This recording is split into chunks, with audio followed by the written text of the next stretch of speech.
بسم اللہ الرحمن الرحیم اللہم صلی علی محمد وآل محمد۔ ناظرین، شادی سے پہلے نامحرم سے دوستی کرنے کا جو ضرر اور نقصان ہوتا ہے، آج کی گفتگو کا یہ موضوع ہے کہ اگر خصوصاً بچیاں اور بیٹیاں جب شادی سے پہلے کسی نامحرم سے وہ تعلق بنا لیتی ہیں، وہ ریلیشن قائم کر لیتی ہیں، یا جس کو آپ وہ فرینڈشپ کا نام دیں، دوستی کہیں یا اسے رفاقت کہیں، تو اس کے حوالے سے جو ضرر اور نقصان جو ہوتا ہے، جو اثر پڑتا ہے، وہ سب سے پہلے ہے تربیتی ضرر۔ تربیت کے اعتبار سے انہیں نقصان اٹھانا پڑتا ہے۔ وہ ایج کی اس جوانی کے ابتدائی مراحل سے وہ گزر رہی ہوتی ہیں، تو اب ان کا تعلق جو ہے وہ ایک ہو جاتا ہے ایک نامحرم کے ساتھ۔ اب نامحرم کے ساتھ جب وہ چیٹ کر رہی ہوتی ہیں، اس کے ساتھ ان کو پیغام دے رہی ہوتی ہیں، پیغام لے رہی ہوتی ہیں، تو اب یہ ان کے ساتھ مخصوص ہو جاتی ہیں، اس نامحرم، اس اپنے دوست کو جس کو بنایا ہوا ہے، اس کی بات پہ توجہ دے رہی ہوتی ہیں۔ وہ اس نے جو کہنا ہوتا ہے، اس نے وہ ہماری وہ دختر ہے، بیٹی آپ اسے کہیں، لڑکی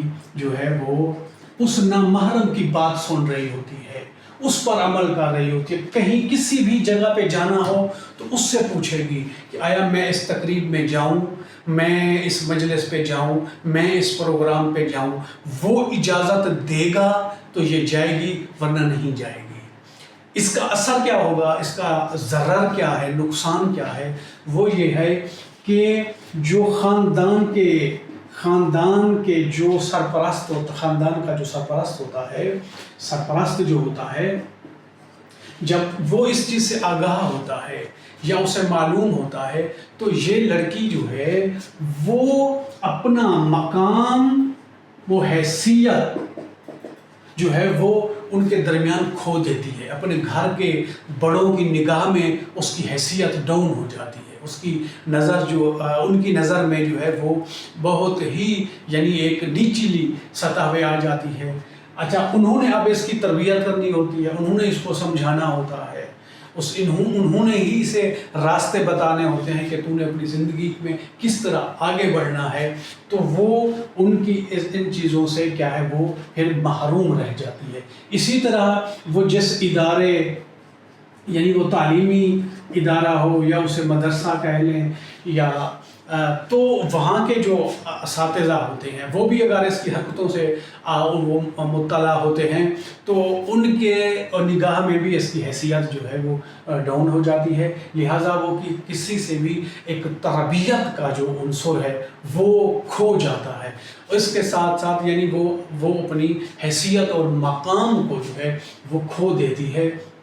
لہذا پھر کیا ہوتا ہے، وہ تعلیم کے میدان میں پیچھے رہ جاتی ہے، اور اسے اگر کوئی سمجھانے کے لیے یا کوئی تربیتی حوالے سے کوئی راستے بتائے جاتے ہیں، کوئی راہ حل بتایا جاتا ہے، تو وہ ان کو ماننے سے انکار کر دیتی ہے۔ کیوں؟ کیونکہ وہ اس نامحرم کے ساتھ وہ اس کے دماغ میں بیٹھ چکا ہوتا ہے، اس کو فالو کر رہی ہوتی ہے، وہ اچھا برا جو اس نے کہنا ہے اس پہ عمل کرنا ہوتا ہے۔ اور دوسری چیز وہ ہے معنوی اور روحانی ضرر۔ معنوی اور روحانی ضرر یہ ہے کہ جب یہ تربیت کے اس مراحل کو وہ کھو دیتی ہے تو وہ اخلاقی طور پر کمزور ہو جاتی ہے۔ تو جب اخلاقی طور پہ کمزور ہوتی ہے،